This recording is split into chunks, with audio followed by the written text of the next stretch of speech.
Hello, ladies and gentlemen. Welcome to our debate. So today we are going to introduce a new topic. It's so special and important to know about it. And our guests today are going to expose their point of view. So they are going to defend or make sure about their position. So please keep watching this debate and I hope you guys enjoy it. So let's start with Carlos. The serious thing is that Colombia doesn't have a protectionist policy, which especially affects the peasants, generating unemployment in the countryside,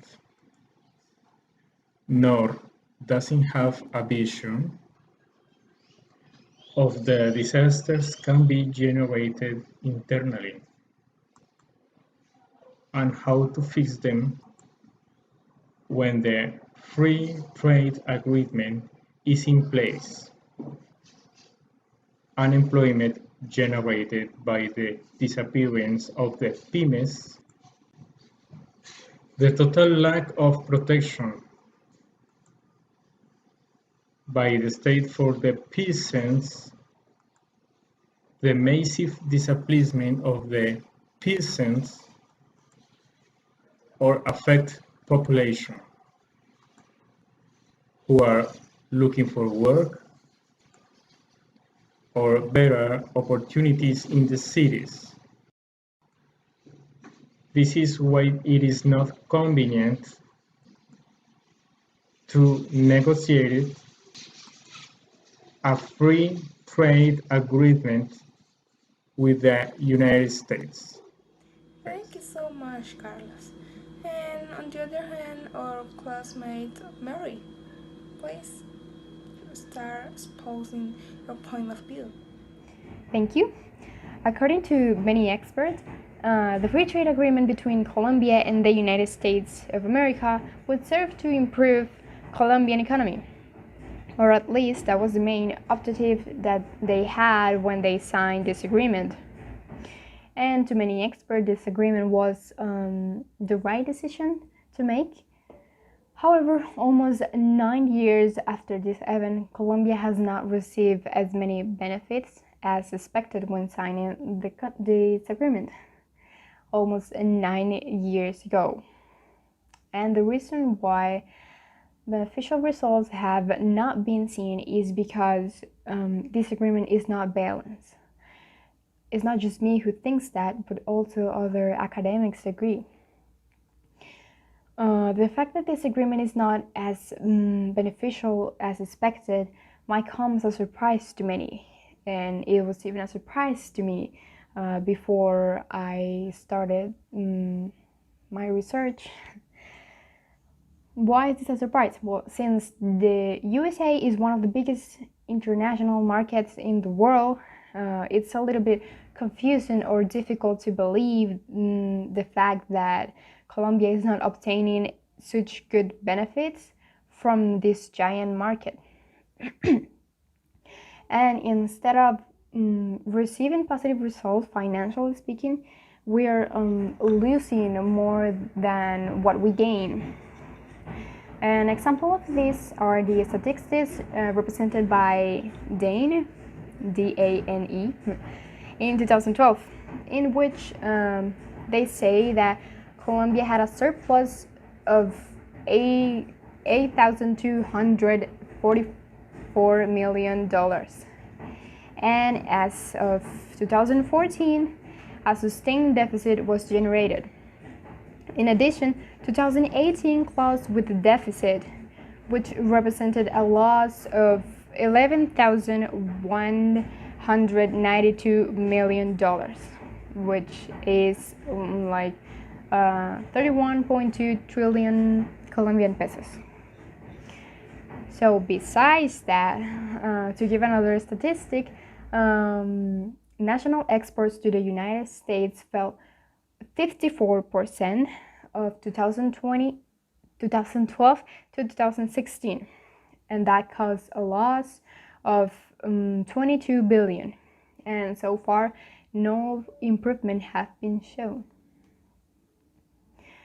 Okay, so for these reasons, despite the fact that we have obtained benefits, I believe that we as a country could obtain better benefits and better results if we know how to be more competitive and more sustainable, and if we had better tools to compete against the United States. I also believe, of course, that we could have notable benefits if we had a more balanced and more equitable free trade agreement. So another point to keep in mind is that when this agreement was signed, there was no popular consultation or a debate, but rather they were accelerating things up because they thought that they had seen with this agreement many benefits in both short and long terms. So yeah, maybe if they would have done a popular consultation, maybe this agreement would have been signed with another like points with different and more equitable. It would be a more equitable agreement. So yeah, I think that if we change the terms of the FTA between Colombia and the United States to a fair agreement, things would be different and things would change economically, especially for Colombia. But from my point of view, at this point, that is not very likely to happen because, as President Donald Trump has been demonstrating, he prefers to have the protectionism system, or at least a system that is similar to protectionism. And in addition to that, because of the coronavirus, many economies around the world have been affected. So that's why I doubt that the president is willing to make a new deal, especially in times like this. So yeah, that's my point of view, and those are my arguments to why I believe that this it was not a fair agreement in the first place. Thank you. Thank you, Mary. And the last one is Diana. Hi, I'm Diana, and today I'm so thankful to be here in this amazing debate. As I already hear, Carlos and Mary are against free trade agreement with United States.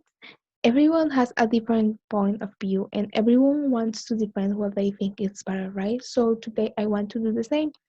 First of all, I would like to say that if Colombia didn't have a free trade agreement with United States, our economy wouldn't be the same. In the FTA, Colombia wins because it has a stability contract in the rules of the game with its main trading partner.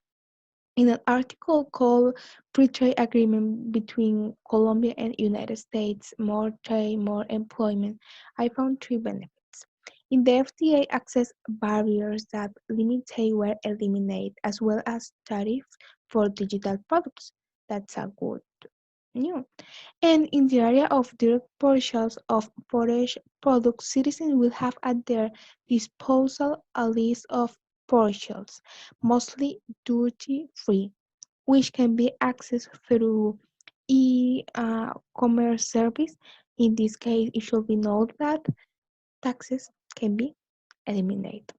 On the other hand, one of the Colombian services with the greatest possibilities of growing with the FTA is health, and health is also important.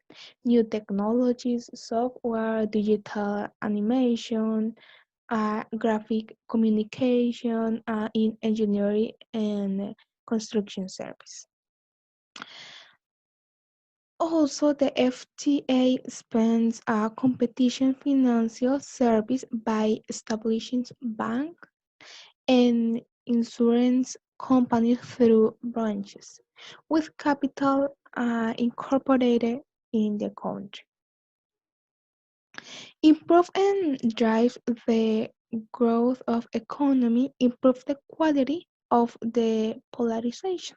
This free trade agreement leads to those high levels of growth and well-being that Colombia seeks. And just to end this point of view, I want to give you guys an example. It represents business opportunity for everyone, for all Colombians, also for indigenous communities, which have non-traditional products with potential in the manufacturing, clothing and craft accessories sector, handmade fabrics such as backpacks, sandals, bracelets, blankets, etc. So that's it. That's my point of view, and those are few benefits um, compare of the bunch of benefits that brings the free trade agreement. Thank you. Okay, Diana, thank you. And just to make sure about your conclusion, guys, please, Mary, could you give us a very short conclusion? Thank you. Thank you. So, yeah, after hearing your thoughts, my conclusion is I don't think there will be any changes, at least not soon on this matter. As I said before, for many reasons, I don't think the president of the United States of America, is willing to sign a new agreement or make a new deal. And neither do I think that this free trade agreement was a fair one. Colombia was not ready to face a high demand in an economy as big as the United States economy. Um, I think we have not benefited as much as they had anticipated, the people who signed this agreement. And yeah, as a conclusion, we do get benefits, as Diana mentioned. There are a lot of good things with this agreement. But the problem on this FTA is that compared to the USA, we are the losers because it was not a balanced agreement. Thank you.